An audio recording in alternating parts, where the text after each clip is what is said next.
যে মেয়েটি মা বাবার নামে মামলা দিয়েছিল, সাংবাদিকের সামনে এসে বলেছিল তার বাবা মা অনেক বেশি খারাপ ছিল, তাই তার বাবা মার নামে মামলা দিয়েছে।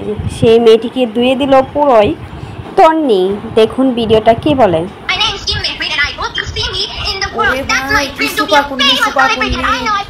নাকি ফেমাস সেলিব্রিটি হইব।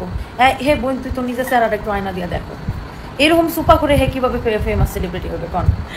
আল্লাহ, আমি না সারাদিন ধরে শুধু এই মেয়ের ছবি আসতেছে ফেসবুকে, আমি ঠিক বুঝতে পারছিলাম না যে হয়েছেটা কি। আমি নর্মালি আসলে এসব ভাইরাল টাইরাল জিনিস কম দেখি। তো আমার ফ্রেন্ড লিস্টে একদিন দেখলাম এটা শেয়ার দিছে, তো সেখানে দেখলাম সে বলতেছে যে ফেমাস সেলিব্রিটি ভাই বাপ্পার নামে মামলা করে। ভাই আমাদের ছোটোবেলায় ধরেন স্কুলে যা কারোর হাতে মায়ের খাইছি, তো আবার বাড়িতে এসে এটা বলে আবার বাড়িতে এসে উল্টা মায়ের খা লাগতো, তাই না? মারামারি করে আসছো কেন বা মায়ের খাইছিস কেন, ওটা তো না আবার মায়ের খাওয়া লাগতো, আমারই দোষ। ধরেন যে যেটা করছে ওটাই আমারই দোষ। তো এরকম বাপ মার হাতের বকা, মায়ের স্কুলের টিচারের হাতের বকা, মায়ের আমাদের ছোটবেলায় ভালো ছিল ভাই। অ্যাটলিস্ট এরকম কি বেয়াদব, মানে চিন্তা করা যায়। আমার তো মনে চেতেছে মানে কি বলতাম, যেটা কষায় থাপ্পড় দিতাম, দুটা মন চেতেছে সত্যি কথা। এইরকম বেয়াদব মেয়ে এসে বাপ মার বিরুদ্ধে সে নাকি ফেমাস সেলিব্রিটি হবে, আর ক্যামেরার সামনে কি করে বোন তুই ইডরুম ও মাই গড, লাইক কতবার মানে ক্যামেরা দেখে কি করবে। বাট আমি খুব অবাক হইলাম যে এই মেয়েটা না আমার কাছে মানে ও একটা অন্য জগতে আছে। ওকে ডাক্তার দেখানো উচিত মানুষের, অথবা ওরে ওই যে কি রিহ্যাব টিহ্যাব এরকম অনেক কিছুতে দিয়ে দেয় না, এই মেয়েটার অমুক যায় এইরকম কোনো কিছুতে একটা দিয়ে দেওয়া উচিত। আমি জানি না এই কোর্টের বিচার কী হবে, বাট আমি মহামান্য আদালতের আমি জানি না ওনারা শুনবেন কিনা, বাট আমার কাছে মনে হয় মহামান্য আদালতের কাছে আর্জি থাকবে যে এই মেয়েটাকে এরকম কিশোরী সংশোধনাগার কেন্দ্রে পাঠানো হয়। ও মাই গড, কি কথাবার্তা, কি বচনভঙ্গি, এত ছোটো মেয়ে, লাইক এরকম ও মাই গড।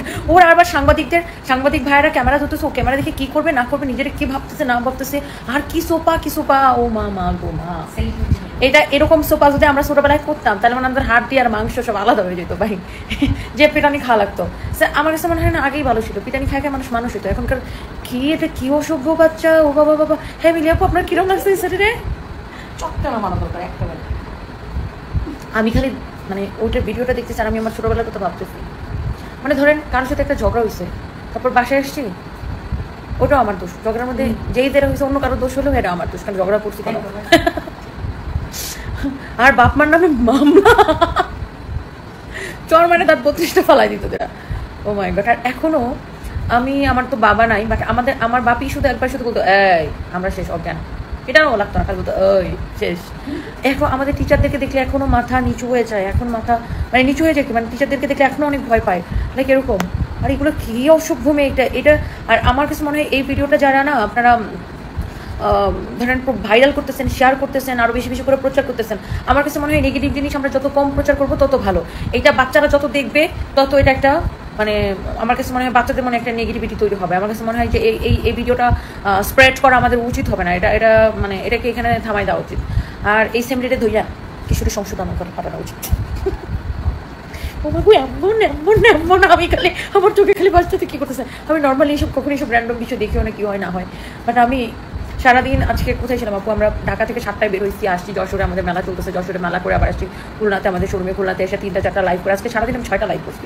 এখন তন্নি বলল মেয়েটি নাকি ভাইরাল হওয়ার জন্য সাংবাদিকের সামনে এসে এরকম ভাবে নেচে কথা বলছিল, আর জাতির চুপা খুন্নি নাকি মেয়েটি। তো আপনাদের কি মতামত অবশ্যই কিন্তু কমেন্ট বক্সে জানাতে ভুলবেন না।